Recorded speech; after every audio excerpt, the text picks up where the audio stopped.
Happy chaps, welcome back to another fantastic episode where this time we're on the EJ. We're doing the dog leg, the final repair to the body shell of this car. I've been promising it for a while. You guys have been wanting rust repair videos, and well, I'm trying to save money for some stuff for the tank. So at the moment I'm doing a bunch of tasks that are going to cost me approximately diddly squat. So we're going to tackle this. We're going to clean it up with a tool that I've just put down and see how bad it is and then reassess. So I hope you like it. There's a big hunk of fly flying around. I hope you like it, and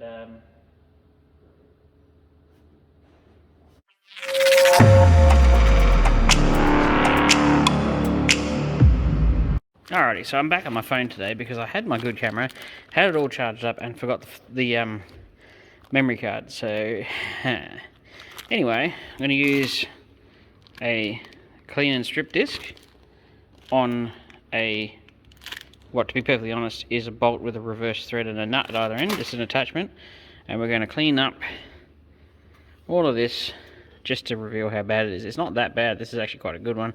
I was toying with ideas on whether or not, because these aftermarket panels you get here are so terrible, I'm tossing up whether or not I just weld up. I'm obviously going to put a patch in here, down here, but whether or not I just weld up some of these holes and not disturb it too much, because it has rusted from the outside in, not the inside out. But I'm going to clean it up thoroughly and just assess how buggered it really is. There'll be brass and brazing and a bit of lead through here, so I might have to dig that out. But yeah, we'll just get stuck into it and see how bad it is. This area here, I'll have to do some creative work in there, but this is the area that's critical. I'm not going to disturb this line because that's factory. This area is actually quite good. It's just there where the edge of the dogleg trim, you could actually almost see the perfect outline of the dogleg trim. It happens to be right where the rust is. I do wonder if they never put that trim on, whether or not that would have actually rusted out. Probably not. But anyway, we're going to clean it up and have a look. Alrighty, so we've just spent a bit of time with the right angle die grinder with a roll lock with an 80 grit, the plastic strip disc and a needle scaler. And actually, not as bad as I was expecting. I do have to get the little butane torch out and just melt this lead out of here. But, I mean, the needle scaler poked the bog through without any issues, so we're going to have to do a patch here. So we're just tossing up whether or not to, because it's actually quite reasonable through there, and I reckon a bit more work and I'd get that off. I mean, there's a dent there, so there's dents. Probably what happened is the last person who was encountering this probably just hammered in the rust and then bogged over it to get the bog to stick, and it worked for a while. It's never a long-term solution, so I don't know if I want to disturb this line because it's actually pretty right. Whether or not I use that dogleg section and just cut small bits out of it, like cut almost a curved rectangle out of it and just put it in there and weld it just on the inside of that. I mean, if that was a bit smaller, like that size, I'd probably attempt to weld that up. But that's just a bit big for my liking. That little hole there is actually the screw hole that holds the trim on. And I think there's another one, once upon a time, was actually just there. So yeah, we're just, and there's factory brazing in there, so that's pretty normal. It's not offensive. I reckon if I can just cut that rectangle out and then cut it out of that dogleg section over there, I can stitch that in through here and just go across there and leave it and have that nice, because that's important. That's important, and just replace the middle, because it'll probably end up with bog in it anyway, but we're just tackling it cautiously. But the plastic wheel did clean it up beautifully. You can get different variants of that, like you can get blue ones from Bunnings and things like that. Pretty damn good at removing heavy rust. Just make sure you're wearing a respirator or something, because the only thing that should be going in your lungs is actually air. So, and obviously that's beautiful through there. That's lovely. So I'm going to get a butane torch out, just melt this out. Get a bit of wire wheel and then readdress it in a second. Just going to say, I better mark the calendar as this is the only time I've ever encountered a rust repair where there wasn't rust behind the rust. So I've cut out that middle section, see, left it, and there is no rust behind it. I thought there was, but it turned out to be a mountain of seam sealer. I was particularly happy with that. So all of this stuff here, that's just pitting. It's not actually rusted through, it's still quite thick. So when I do the actual thing, I'll clean that up a bit more. I've left this, they're only dents. So now I'm going to get the repair section and just trim out that middle section, because it's got a reverse curve in it. So it's got a reverse curve and it turns, so it's a bit tricky. I mean, if you were stuck at home, you could probably put a flat piece and just gingerly bend up the end. It would be a bit tricky because it's curved. I also thought if you had some dead front mudguards that you had no intention of using, you could cut a similar shape out of the front guard of an EH or an EJ to do this. So we could tackle this bit, which is pretty good. This is actually really good. It's also an incredibly common place for them to rust on EJs. It's like the spot. That's insanely good. So we'll do this one first, and then we can tackle the tail end of the sill panel, which is just this little bit. But I'm just going to tackle one thing at a time, which is I always recommend one repair at a time. Don't try and do all the whole car.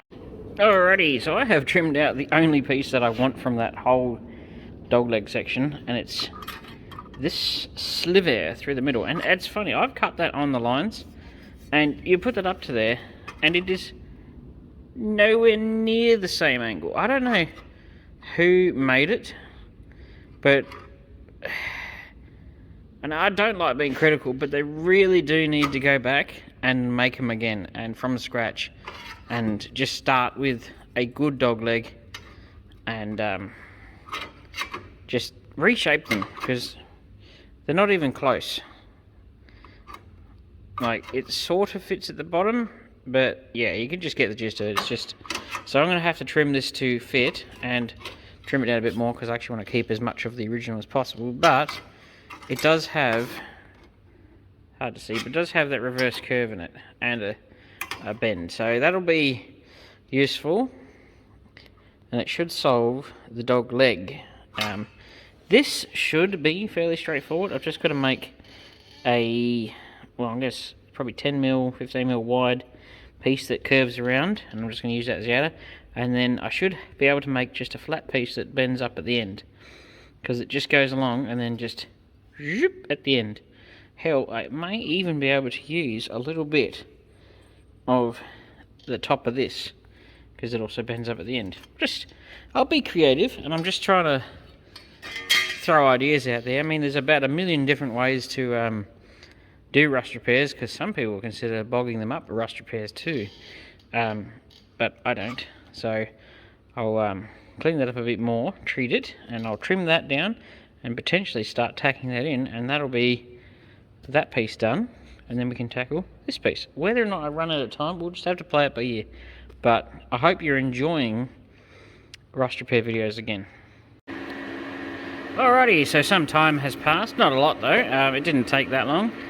Cleaned up the inside, copper sprayed the inside of this panel, and I sat it on there and I decided what I'm going to do, because this shape was pretty close to the original. It wasn't miles there, but it was close enough, so I trimmed this down, sat the two, trimmed them up nice, sat it over and did my normal sitting it over trick, tacked it on through here, and then I cut this panel to shape, cut this panel to match this by cutting through the pair of them without cutting through too much of that, and across there, and then peeled it open slightly once it was, obviously this side was tacked. I'd cut through the pair of them, peeled it open a little bit, pulled out the sliver that was in there, you know, make sure nothing bad has happened, and then pushed it back, and then as I pushed it back I tacked through the top there and then worked my way down, and that's effectively ready to now weld, and that's what I'm going to do, and I'll see you in a minute.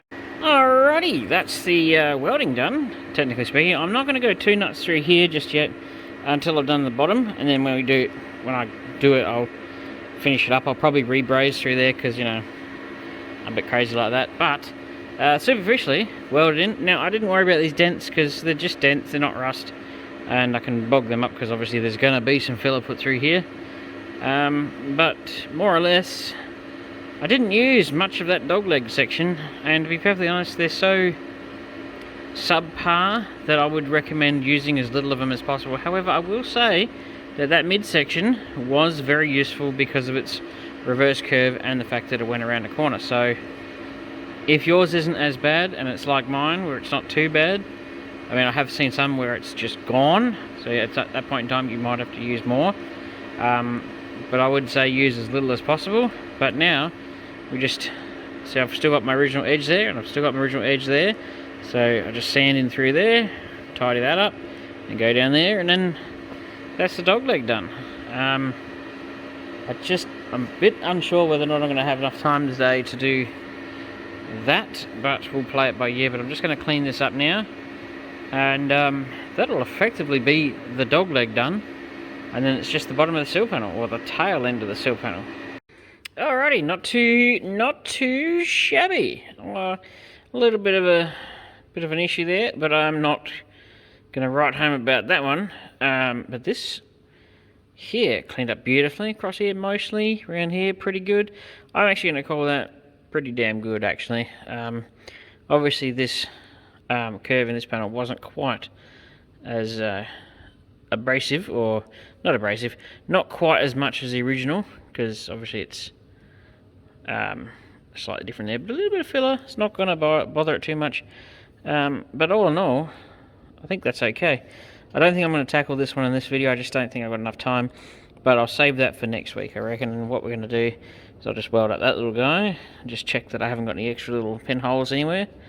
We're going to basically make a cardboard template of this shape, because this has got a little fold here, and follow this around and weld that on, and then we'll make a new piece for in here, which should be fairly straightforward. It should be flat and then just curve up at the end, and then we can rebraze through this, and then that's the end of the repairs. So next week we'll call this the end of the rust for this body shell, and then we can actually start doing some body filler and whatnot. But I think for a dogleg repair that wasn't too invasive, I think that's not too shabby. I'm pretty happy with that, and I hope you enjoyed this more typical of my original stuff episode. See you around, chaps.